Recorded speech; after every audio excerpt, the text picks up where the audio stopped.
लोग क्या करते हैं, घुटना काम नहीं दे रहा, कमर काम नहीं दे रही, तो भी नहा धो करके दुकान पे जाके पधर जाते हैं गणेश की तरह।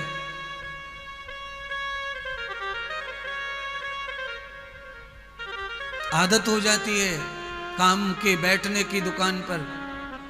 प्रायश्चित करने का ध्यान भूल जाता है लोभ में, लालच में।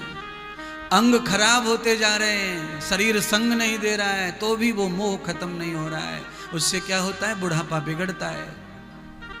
ये कथा क्यों सुन रहे हैं हम? मैं टोने टोट के नहीं बताऊंगा, मैं आपके जीवन को टोनों से, टोटकों से बचाने का प्रयत्न कर रहा हूं। कोई टोना टोटका नहीं चाहिए तुम्हारे जीवन को। तुम्हारे जीवन को 100% सिद्धांत और सरलता और सत्य की जरूरत है।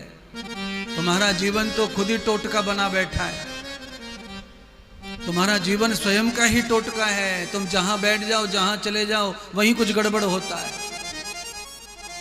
हाँ, तुम जिसके पास भी बैठ जाते हो वहीं कुछ गड़बड़ कर देते हो। तुम ही खुद ही टोटका बने बैठे हो। हाँ? एकदम शांत, शांति शांति शांति शांति, और शांति में ही शांति जाके बैठ गई और शांति ने ही क्रांति कर दी। बोलिए, 4 लुगाई बैठी हैं, 5वीं आके घुसड़ गई बीच में, जगह नहीं है तो भी जगह बना ली। और 5 हो गई तो सरपंच हो गई, पंच, और पंच हो गई तो पूरे गांव की पंचायत कर रही हैं।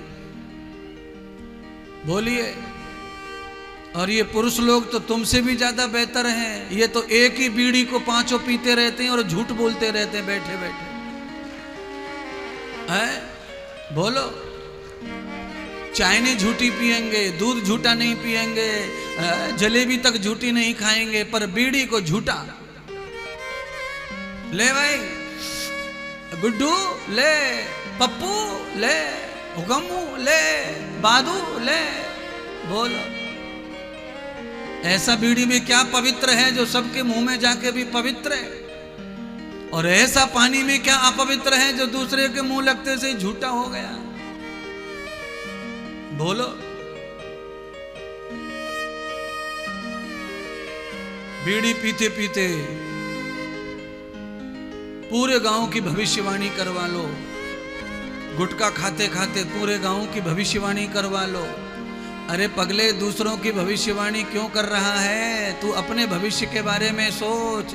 14 साल से लगातार खा रहा है, रोटी खाने में मिर्ची लगती है, तुझे भविष्य नहीं पता है कि गाल में क्या आने वाला है। जल्दी से जल्दी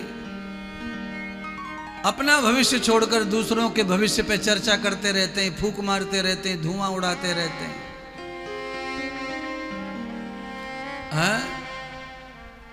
क्या चर्चा करते हो? कोई फायदा नहीं है ऐसी चर्चा कर करके। पूरा जीवन तुम्हारा यूं ही बीता जा रहा है, समय समाप्त हो रहा है। अच्छा बताओ, आपने 4 लुगाइयों में बैठ के जो बचर बचर कर लिया, उससे क्या फायदा कर लिया? क्या लाभ हो गया? आपने पूरे गांव को हरा दिया, जिता दिया, सब चुनाव करवा दिए, तुमने कौन सा फायदा कर लिया? बकवास करके, दुनिया भर की बैटरी खर्च करके। आदमी थक नहीं रहा, बोलते बोलते बोलते बोलते दिन भर बक बक करता रहता है। अरे कुछ अर्थ की बात करो। कमर नहीं दे रही साथ, घुटना नहीं दे रहा साथ, परेशानी खड़ी हो गई है शरीर में, तो प्रायश्चित के बारे में सोचो। उम्र तो अब बढ़ेगी नहीं, वो तो जा रही है डाउन की ओर। जो बढ़ना था बढ़ गया, अब डाउन की ओर जा रहा है। घर में बच्चे बड़े हो गए, समझदार हो गए, संभालने वाले हो गए, तो कम से कम तू अब तो प्रायश्चित कर ले। अब अंग बिगड़ रहे तेरे, शरीर साथ नहीं दे रहा। भगवान ने जो बनाया है वो भी धोखा दे रहा है। अब प्रायश्चित कब करेगा?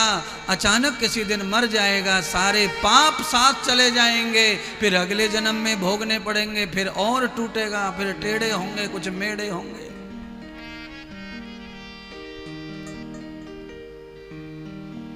इसीलिए जितना भी टाइम मिले, समाप्त काम से फुर्सत मिले, उतना ही प्रायश्चित में गुजारा करो अपने कर्म का। उतना प्रायश्चित करो। अपने जीवन को कृतार्थ करने के लिए आवश्यक है प्रायश्चित हो जाए। जरूरी वो है कि प्रायश्चित हो जाए।